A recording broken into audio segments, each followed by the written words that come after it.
안녕하세요, 캐모마이님. 예, 안녕하세요, 오렌지님. 잘 지내셨죠? 예, 잘 지냈습니다.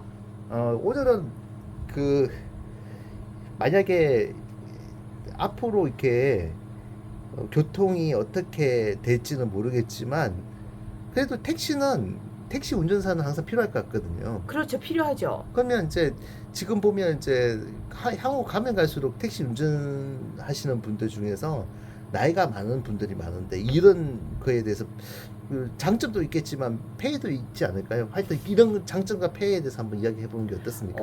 예를 들면 장점 같은 경우는 네. 만약에 내비가 좀 이상한 대로 안내하더라도 네. 기사님의 오래된 경험, 뭐 네, 숙련된 경륜? 네. 경륜 이런 걸로 또 특히 이제 그 승객을 굉장히 안심시켜주면서 목적지까지 잘 이렇게 모셔다주는 그런 어떤 기사님도 계실 것 같은 게 고령 어떤 택시 운전사의 장점일 것 같은데요. 단점은 아무래도 뭐 급발진이라든가 이런 어떤 여러 가지 차량 문제 플러스 운전자 자신의 아무래도 이게 노화되고 고령화되다 보면은 약간의 그런 어떤 그 감각 기능 같은 게 신체적으로 떨어질 수밖에 없거든요. 여기에 대해서 어떻게 생각하세요, 오렌지님? 네, 그래서 보면 이제 이번에 서울시청 그쪽에서 사실 큰 사고가 난 적이 있죠. 그렇죠. 그렇게 됐을 때 이제 그 운전자는 좀 고령의 이제 운전자인데 제네시스를 이제 몰고 갔는데 본인은 그렇게 9명 이제 사망 사고 일어난 그거에 대해서 본인은 급발진이라고 주장하는데 여기 최근에 이제 결과 나온 거 보니까 신발에 찍힌 그 국가서에서 보니까 신발에 찍힌 그 자국이 정확하게 엑셀레이터라고 이렇게 결과가 나온 것 같더라고요. 이거는 이제 팩트니까 뭐 우리가 이거를 이 팩트를 통해서 알 수 있는 게 결국은 이제 그 사람이 아무리 전문직 그 운전수라 하더라 해도 결국은 한 번의 실수로 그렇게 될 수 있다. 이제 이런 이제 생각을 할 수 있겠네요. 네. 그리고 꼭 고령뿐만 아니라 사실은 음. 이게 무인 어떤 이런 자동차라든가 이런 거에 대한 논의도 계속되고 있는데 네. 결국 이 장애물을 이렇게 걸러내지 못한다거나 아이가 갑자기 태어났을 경우라든가 이런 경우에도 결국은 이게 좀 차량에 있어서 좀 교통사고로 이어지는 어떤 하나의 원인이 되지 않을까요? 그 되게 또 웃긴 게 뭐냐면 저게 지금 자율주행을 최근까지 했던 샌프란시스코의 이제 택시 같은 경우에는 이 택시 센서를 그 막아버리니까 네. 그냥 차가 서버리는 그런 경향이 있더라고요. 아. 그래가지고 그렇게 일부러 장난치듯이 이렇게 해가지고 운행도 못하게 그렇게 해놓은 택시들이 한두 대가 아니어서 그 사고를 접었다고 들었습니다. 네. 네.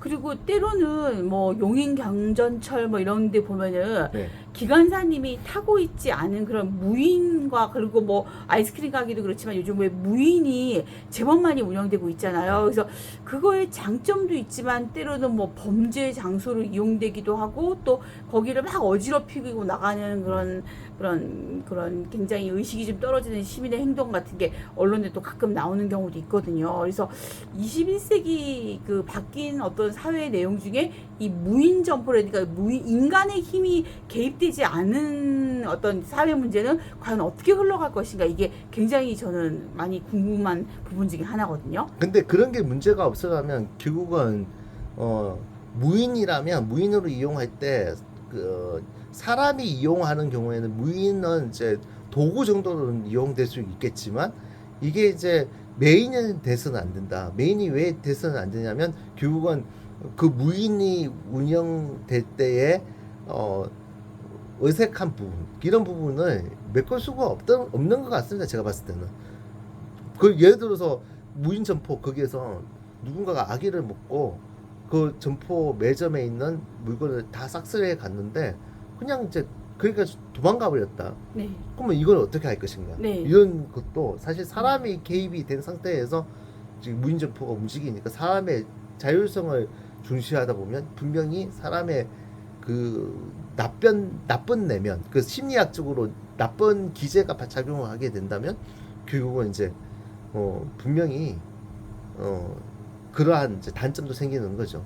그리고 저는 이게 일자리 문제하고도 연결될 것 같거든요. 요즘 마트나 이런 데서도 무인 계산기, 셀프 계산기 이런 게가 굉장히 많잖아요. 뭐 편리한 부분도 있지만 어쨌든 그렇게 되면은 그 캐셔들의 많은 일자리가 사라졌다 이런 면으로도 또 볼 수 있거든요. 근데 반면에 이제 만약에 그런 분들이 사실 이제 지금 현재로는 제가 봤을 때는 무인 자체로 자동차도 마찬가지고 모든 게 무인으로 흘러가는 건 불가능한 일이고 이게 그 시기상조고 제가 봤을 때는 아무리 인공지능이 발달이 되더라 해도 그 어떤 이제 센터 같은 데서 그 무인 점포로 운영되는 부분에 대해서 관리 감독하는 그런 인력은 반드시 필요하다고 보거든요. 네. 그래서 그런 이제 캐셔들이 조금 훈련을 받아서 결국은 이제 그런 이제 점포들의 관리 같은 거를 맡는 형태의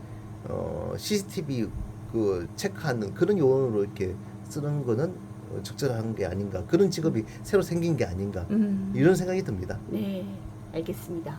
네. 네. 그럼 다음 시간에는 뭐 앞으로의 미래에 대해서 네. 인간이 미칠 수 있는 레인지가 어느 정도 되는지 그거에 대해서 한번 이야기해 볼까요? 좋죠. 그리고 네. 저는 뭐 영화나 드라마나 뭐 이런 어떤 웹툰, 이런 카툰 이런 거가 어떻게 변화될지 이런 거에도 굉장히 문화적인 면에도 관심이 많거든요. 다양하게 한번 나눠보죠. 네, 다음 시간에 뵙겠습니다. 캐모마이님. 네, 감사합니다, 오렌지님. 네.